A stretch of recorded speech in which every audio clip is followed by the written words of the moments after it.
Buenos días. Esta es la clase 5 del módulo 4 del curso Química Biológica para las Ciencias Médicas. Este curso es organizado por el Departamento de Docencia del Centro Universitario de Estudios Medioambientales de la Facultad de Ciencias Médicas, Universidad Nacional de Rosario. En la clase de hoy, continuando con el metabolismo de los lípidos, veremos el metabolismo del colesterol y sus derivados como hormonas, vitamina D, ácidos biliares, y también veremos el metabolismo del etanol. Hoy trabajaremos con el metabolismo del colesterol y sus derivados. Esta estructura química que tenemos acá es el colesterol. Conocemos como ciclopentano peridrofenantreno a esta estructura formada por 4 anillos fusionados, donde tenemos 3 ciclohexanos y un ciclopentano. Los números indican la posición de los carbonos, que será importante a la hora de estudiar sus metabolismos. Como podemos ver, el colesterol tiene 27 carbonos, cada uno con ubicaciones claramente establecidas y que iremos utilizando paso a paso. Veamos primero la síntesis y el destino de colesterol a grandes rasgos, que será la parte más importante a tener presente para poder entender el resto del metabolismo. La síntesis del colesterol comienza con el acetil-CoA, producto de la descarboxilación oxidativa o de la beta-oxidación de los ácidos grasos. En una primera etapa, el acetil-CoA se transforma en hidroximetilglutaryl-CoA. Hacemos un paso por este compuesto porque, como recordamos, a partir del hidroximetilglutaryl-CoA se puede producir la cetogénesis, es decir, la síntesis de cuerpos cetónicos. En cambio, si el hidroximetilglutaryl-CoA es reducido por la enzima hidroximetilglutaryl-CoA reductasa, se transforma en ácido mevalónico, ingresando, en este caso, específicamente en la síntesis del colesterol. La síntesis del colesterol, como veremos, es un proceso relativamente largo, pero entre sus compuestos intermediarios se encuentra el geranil pirofosfato. Pasamos por el geranil pirofosfato para luego llegar al colesterol. El geranil pirofosfato tiene importancia porque a partir de él se puede formar geranil-geranilo, que es un compuesto que se utiliza en un proceso conocido como prenilación de proteínas, que consiste en agregarle a las proteínas una estructura lipídica de la familia de los terpenos que le permite anclarse a las membranas. Este tipo de anclaje, por ejemplo, lo tienen las proteínas RAS y algunas subunidades de las proteínas G triméricas asociadas a receptores de fosfolipasa C y adenilil ciclasa. Entonces, desde acetil-CoA sintetizamos colesterol. A partir del colesterol tenemos una gran cantidad de compuestos de acuerdo a cómo nos derivemos. Una de las utilidades del colesterol es formar parte de la membrana modulando la fluidez que ésta tiene. Otra utilidad del colesterol es, a través de una vía de síntesis, formar el compuesto activo de la vitamina D o 1,25-dihidroxicolecalciferol, vitamina importante en la regulación del metabolismo fosfocálcico y muchas otras actividades celulares. Por otra parte, a partir del colesterol podemos formar los ácidos biliares, donde acá hemos representado uno de ellos, el ácido taurocólico o taurocolato. Por otra parte, el colesterol puede derivarse hacia todo un proceso de formación de hormonas esteroides, que acá simplificamos en pocos pasos. En primer paso podemos generar progesterona a partir del colesterol, y a partir de la progesterona podemos dar diferentes hormonas. Por una vía llegaremos a dar los glucocorticoides, dentro de los cuales el cortisol es uno de los más importantes. Por otra parte, la progesterona puede derivarse hacia la formación de mineralocorticoides como la aldosterona, o bien hacia la formación de dihidroepiandrosterona, que es un andrógeno de la corteza suprarrenal. También se puede formar testosterona y estradiol, que son los andrógenos gonadales y los estrógenos. Veremos en detalle cada una de estas vías.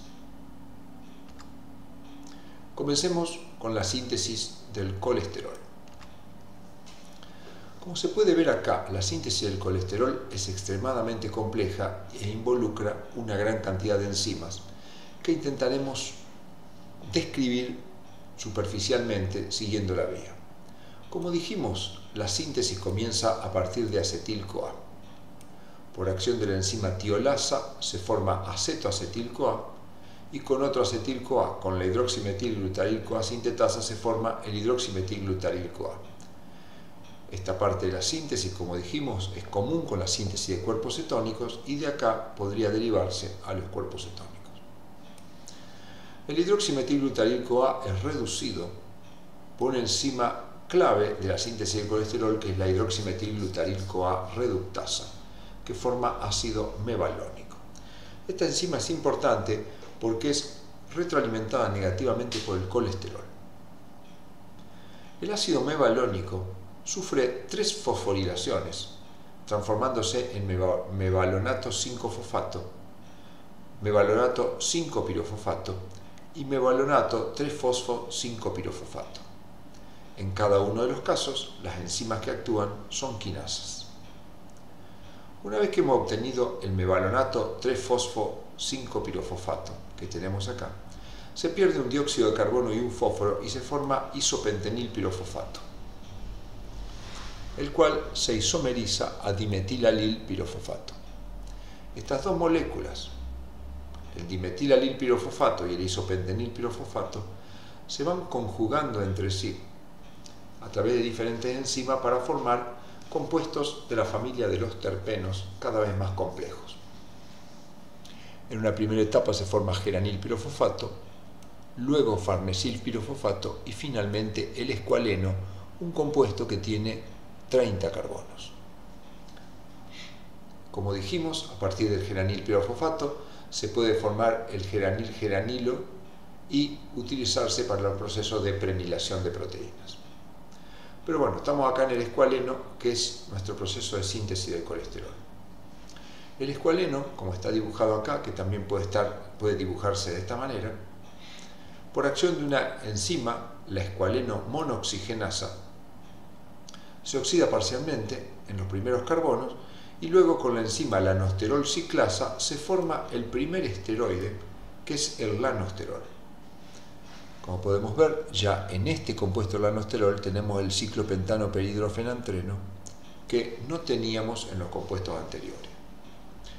A partir de acá se sucede una asociación de compuestos esteroides en los cuales se van produciendo reducciones, oxidaciones, cambio de posición de dobles enlaces.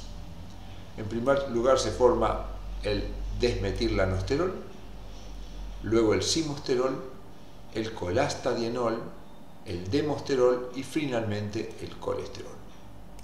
Acá existen diferentes vías en las cuales intervienen diferentes enzimas que terminan formando el colesterol. Veamos la síntesis de las hormonas esteroides. La síntesis de las hormonas esteroides, como dijimos, comienza del colesterol o bien de un éster del colesterol con un ácido graso. La primera etapa es común a todas las hormonas esteroides y actúa la enzima 20-22-desmolasa que lo transforma en pregnenolona, cortándole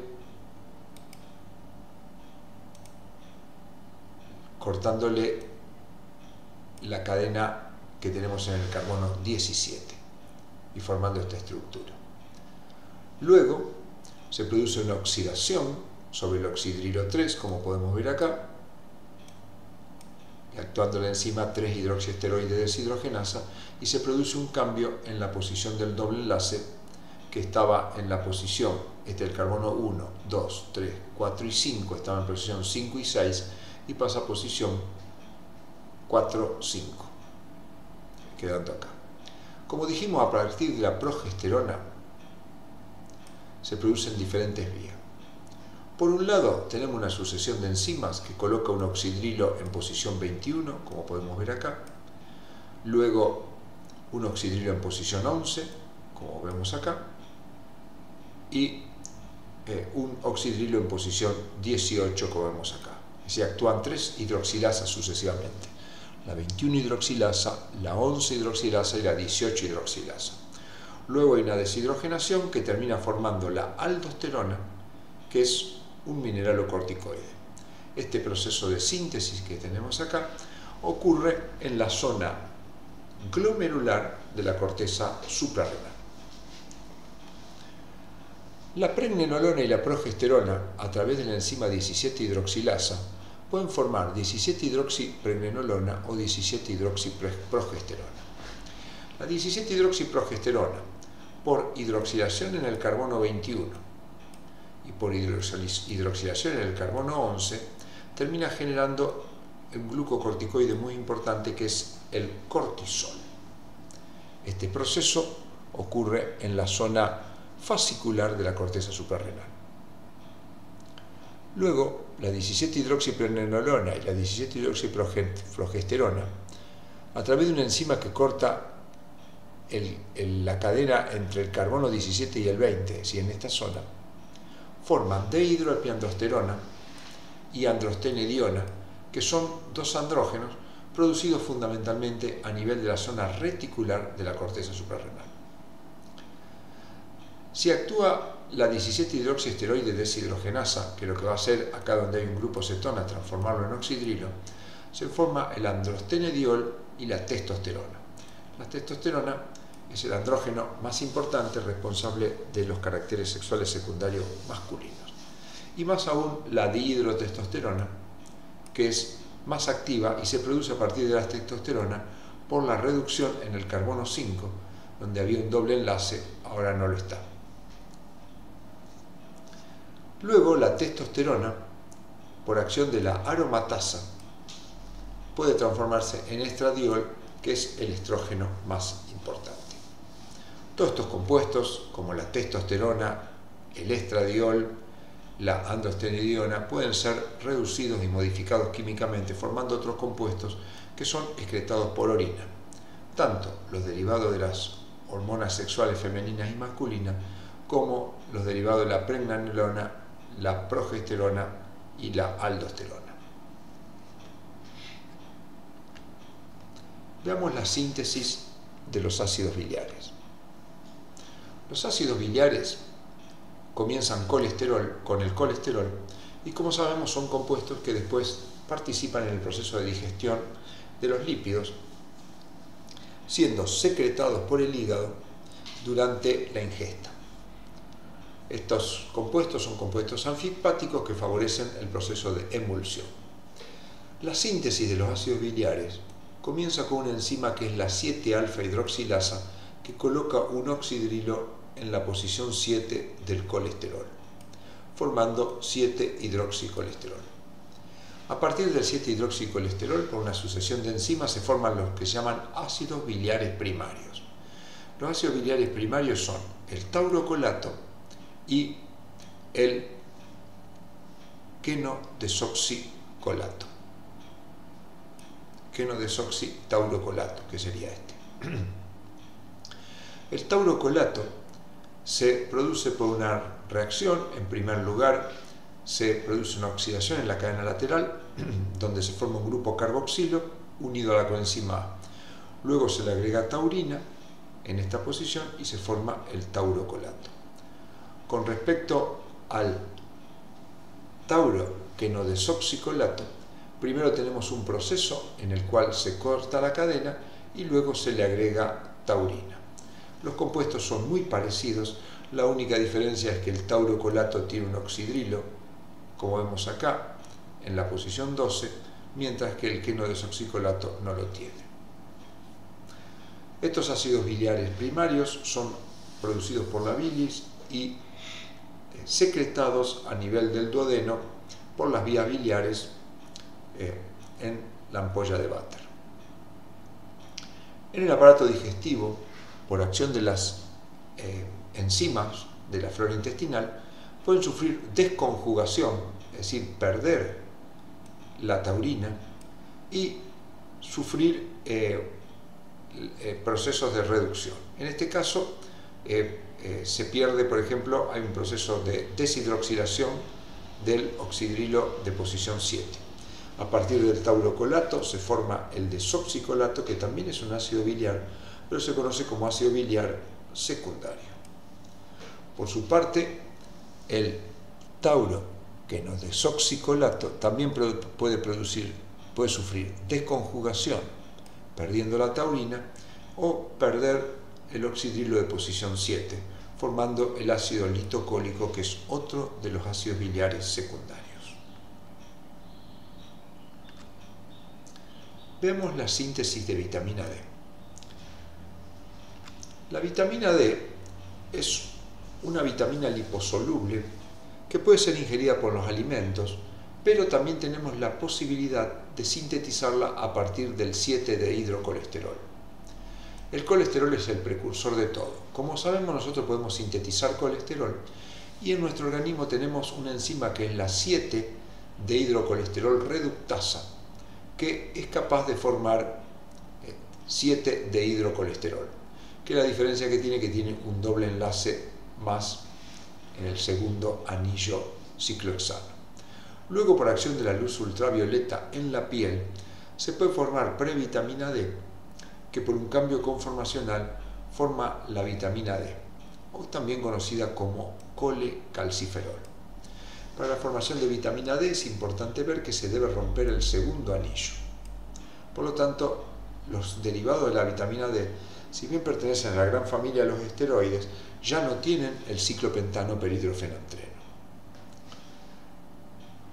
Esta vitamina D formada en la piel o proveniente de los alimentos, a nivel del hígado, sufre la hidroxilación en el carbono 25, que sería este carbono, agregándose un oxidrilo en una reacción que utiliza NADP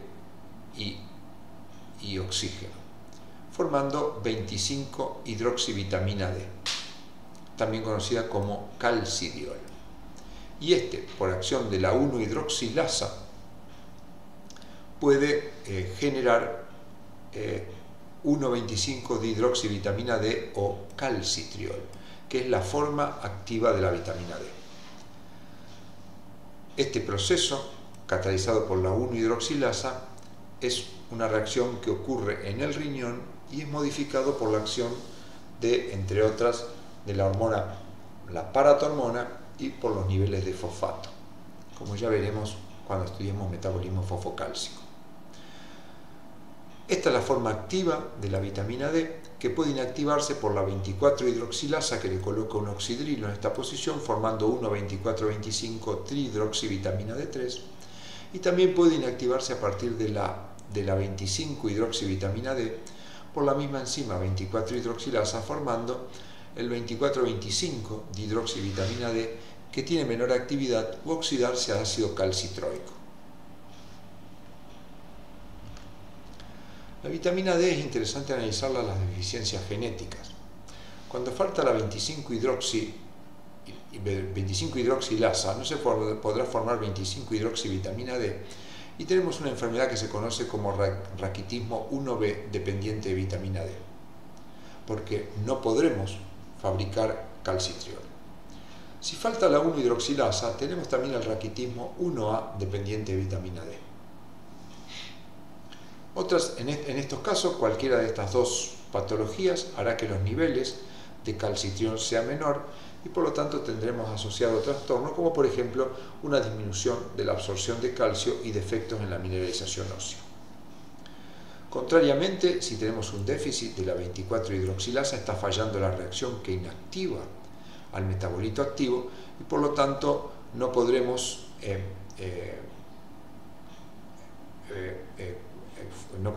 absorberemos más calcio que lo normal, produciéndose hipercalcemia infantil. También podemos tener otros casos de raquitismo que se conocen como 2A y 2B, cuando lo que hay es deficiencia ya no de las enzimas que sintetizan el calcitriol, sino de las proteínas involucradas en la respuesta celular. El etanol es un alcohol de 2 carbonos. Es generado por la fermentación de carbohidratos, pero no en nuestro organismo. Lo producen por fermentación microorganismos como la levadura de cerveza, por ejemplo, y es un componente de bebidas alcohólicas fermentadas como vinos y cervezas. Y también se presenta en bebidas destiladas que previamente tuvieron un proceso de fermentación. Los microorganismos, especialmente la levadura de cerveza o Saccharomyces cerevisiae, tiene una ruta metabólica que permite su producción. Como vemos acá, en esta base obtenido de la base KEGG, acá tenemos la glucosa. La glucosa puede ser transformada en glucosa 6-fosfato en la levadura, luego en fructosa 6-fosfato, en fructosa 1,6-bisfosfato, luego dar las 2 triosas y formar 1,3-bifosfoglicerato, 3-fosfoglicerato, 2-fosfoglicerato, fosfenol piruvato y piruvato, como la glucólisis que se desarrolla en la totalidad de las células de nuestro organismo. Este piruvato en la levadura no puede generar lactato, pero sí puede generar acetil-CoA. En un paso intermedio puede generar acetaldehído y la levadura de cerveza posee 2 enzimas claves que permiten la generación del etanol, que es una ruta que nosotros no podemos hacer. Esto es resumido el metabolismo en las células humanas. Revisémoslo brevemente. La glucosa, una vez transformada en glucosa 6-fosfato, a través de la vía glucolítica puede generar piruvato. También otras vías, como la interconversión de hexosas, puede generar a partir de fructosa y galactosa glucosa 6-fosfato, y esta encrucijada metabólica puede generar glucógeno o el glucógeno por glucogenólisis generar glucosa 1-fosfato. Como dijimos recién, el piruvato es el producto final de la glucólisis, que por descarboxilación oxidativa puede generar acetil-CoA. Este compuesto puede ser consumido en el ciclo de Krebs oxidado completamente a dióxido de carbono y producir coenzimas reducidas que entregarán sus electrones en la cadena respiratoria para aportar energía en presencia de oxígeno en la fosforilación oxidativa y formar ATP. Los ácidos grasos son otra parte importante del metabolismo que se relaciona al acetil-CoA. A partir del acetil-CoA, por una serie de pasos, se puede ingresar a la síntesis de ácidos grasos, hidrácidos grasos y así triacilglicéridos. Y estos triacilglicéridos, en otra situación metabólica que ya hemos visto anteriormente, como el ayuno, puede por lipólisis generar ácidos grasos que por beta oxidación genera acetil-CoA. ¿Cómo encaja el etanol dentro de todo este metabolismo? Lo tenemos resaltado en rojo. Brevemente, el etanol es transformado primero en acetaldehído y luego en acetil-CoA. Como se puede ver, el etanol, una vez que ha llegado a acetil-CoA, puede dar origen a cuerpos cetónicos, también podría dar origen a ácidos grasos. Y, por supuesto, ingresar al ciclo de Krebs para producir dióxido de carbono. Ya veremos cuáles de estas situaciones está activada. La degradación del etanol, como vimos recién, tiene 2 etapas en la que llega a acetaldehído y luego acetil-CoA, pero podemos dividir a la degradación del etanol en 2 caminos principales. Uno son las vías oxidativas y las otras son las vías no oxidativas. Las vías oxidativas son más tradicionales y conocidas desde hace más tiempo y son 3 básicamente. Una es la vía del alcohol deshidrogenasa, otro es el sistema microsomal oxidante del etanol y el tercero la oxidación llevada a cabo por la enzima etanol peroxidasa de los peroxisomas. En cambio, las vías no oxidativas basan su metabolismo en el proceso de esterificación y en este proceso se produce la esterificación del etanol con los ácidos grasos para formar un éster. Veamos en este esquema, por cierto complejo, lo que acabamos de mencionar. Acá tenemos el etanol. El etanol, en la vía del alcohol deshidrogenasa, es transformado en acetaldehído o etanal en una reacción que utiliza NADH y es catalizado por la enzima alcohol deshidrogenasa 1A, EC1111, que es una enzima citosólica de predominio hepático. El acetaldehído luego ingresa a la mitocondria por un mecanismo que no está perfectamente conocido, y la enzima aldehído deshidrogenasa, de ubicación mitocondrial hepática, lo transforma en acetato. Este proceso de transformación del etanol en acetato por enzimas dependientes de NAD que generan NADH también puede ser llevado a cabo por enzimas alcohol deshidrogenasa y aldehído deshidrogenasas dependientes de NADPH, por lo que la oxidación del etanol va a producir niveles importantes de NADH y de NADPH. Una vez llegado a acetato, este acetato enzimáticamente por la ciclo-A sintetasa, en general de los tejidos extrahepáticos, ya vamos a ver por qué, es transformado en acetil-CoA. El segundo sistema, el sistema oxidante microsomal del etanol, también conocida por las siglas MEOS, de Microsomal Ethanol Oxidative System, es una enzima citocromo P450-2E1. Esta enzima es una enzima que es inducida por la presencia de etanol y actúa como una hidroxilasa, en este caso como una óxido reductasa, utilizando NADPH y oxígeno que lo transforma en acetaldehído. Esto ocurre en el citosol, en el retículo endoplasmático liso. El tercer sistema es el sistema de la etanol peroxidasa que ocurre en los peroxisomas, que utiliza peróxido de hidrógeno y que transforma el etanol en acetaldehído. Entonces, como podemos ver, las tres vías convergen a acetaldehído y luego este acetaldehído es llevado a acetato.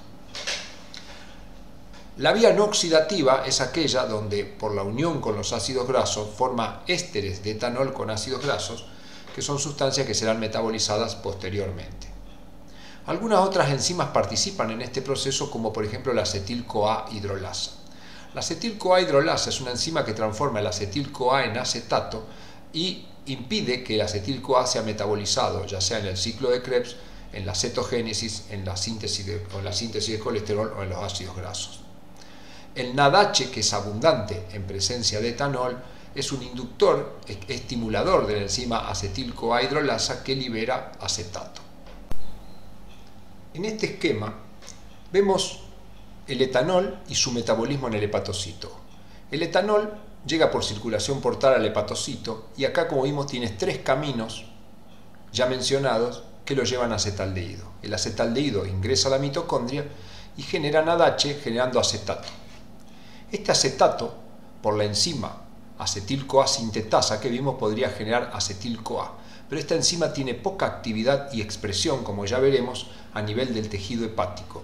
Por lo tanto, el acetato va a salir del hígado, favorecido también por la enzima acetil-CoA hidrolasa, que como vimos era estimulada por el NADH, haciendo generar a partir de acetil-CoA acetato.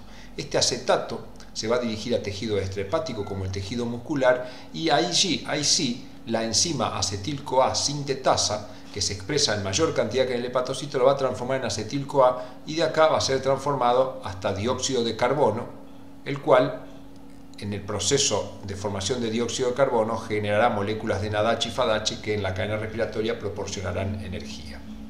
Por supuesto que el acetato, cuando se transforma en acetil-CoA, como vimos recién, puede ser oxidado en el ciclo de Krebs, consumiendo NAD y generando ATP, y también puede ese acetil-CoA transformarse en malonil-CoA y generar ácidos grasos. Ya veremos cómo este metabolismo se encuentra parcialmente modificado y alterado en presencia del etanol. Acá vamos a ver los cambios que ocurren en presencia de etanol. Acá tenemos el etanol. Como vimos, el etanol es tomado por la alcohol deshidrogenasa transformado en acetaldehído y luego por acetaldehído deshidrogenasa en acetato que genera NADH. Por un lado, la célula hepática va a tener altos niveles de NADH, lo que va a favorecer el pasaje de piruvato a lactato, justificando el aumento del ácido láctico en sangre ante consumos importantes de alcohol. Por otro lado, el NADH, como vimos recién, va a estimular la acetil-CoA hidrolasa, que puede transformar el acetil-CoA en acetato y que puede ir al resto de los tejidos para su oxidación. Por supuesto que parte del acetil-CoA, que va a ser abundante por el proceso oxidativo, va a generar cuerpo cetónico y justifica en parte el aumento de cuerpos cetónicos en sangre observado en los alcohólicos. Por otra parte, el acetil-CoA puede formar malonil-CoA y vamos a ver cómo está afectado esto. El etanol, por otro lado, tiene algunos efectos interesantes. Por un lado, es un inhibidor del factor papar alfa. Este factor transcripcional tiene un efecto estimulador de la malonil-CoA carboxilasa. Por lo tanto, la malonil-CoA descarboxilasa. Por lo tanto, en presencia de etanol, se va a inhibir papar alfa, y al estar inhibido no va a existir activación de la malonil-CoA descarboxilasa, y eso va a favorecer que los depósitos de malonil-CoA o la concentración de malonil-CoA sea elevado para favorecer la síntesis de ácidos grasos. Por otro lado, el etanol tiene la particularidad que estimula una fosfatasa capaz de desfosforilar a la enzima proteinquinasa dependiente de AMP. Esta proteinquinasa, cuando está fosforilada, lo que hace es activar el pasaje de la proteína ligadora a elementos de respuesta de carbohidrato, el cual se fosforila. Este elemento, proteína ligadora de elemento de respuesta a carbohidrato, la particularidad que tiene es un factor transcripcional que estimula la expresión del acil-CoA glicerol fosfato aciltransferasa, también estimula la acetil-CoA carboxilasa y estimula la ácido graso sintetasa. Estas tres enzimas, acetil-CoA carboxilasa, ácido graso sintetasa y acil-CoA glicerol fosfato aciltransferasa, son tres enzimas claves en la conducción del acetil-CoA hacia la síntesis de ácidos grasos y triglicéridos. Entonces, ¿cómo juega en presencia de etanol? En presencia de etanol, este proceso de fosforilación del elemento de respuesta a carbohidratos no va a ocurrir y por lo tanto el elemento va a quedar desfosforilado y va a tener la posibilidad de ejecutar sus efectos estimuladores sobre la enzima y favorecer la formación de ácidos grasos y triacilgliceroles. Por otro lado, al estar favorecido el malonil-CoA es un regulador alostérico negativo de la utilización de ácidos grasos para beta-oxidación, lo que va a favorecer más aún la síntesis de ácidos grasos y triglicéridos, explicando de alguna manera el proceso de esteatosis hepática. Vamos a ver ahora algunos detalles enzimáticos que completaremos con el material impreso. Una de las enzimas claves más importantes es la alcohol deshidrogenasa, de la cual podrá ver que hay varias isoenzimas. La enzima más importante es la enzima alcohol deshidrogenasa 1C o alcohol deshidrogenasa 3, subunidad gamma. Como podemos ver, esta enzima se expresa en todos los tejidos, pero la máxima expresión la tenemos en el hígado, tanto a nivel de RNA como a nivel de proteínas. Lo mismo pasa con la enzima alcohol deshidrogenasa 2, subunidad beta, que tiene una expresión similar. Recuerde, estos experimentos han sido realizados a través de microarray de tejidos que permite la medida simultánea en múltiples tejidos de cada una de las proteínas de interés. La acetil-CoA sintetasa, que es la enzima que transforma el acetato en acetil-CoA, como se puede ver, a nivel del hígado no tiene prácticamente expresión, y esto es lo que justifica que el acetato, formado a partir del acetaldehído por la acetaldehído deshidrogenasa, sea poco consumido en el hígado y sea más consumido en los tejidos periféricos.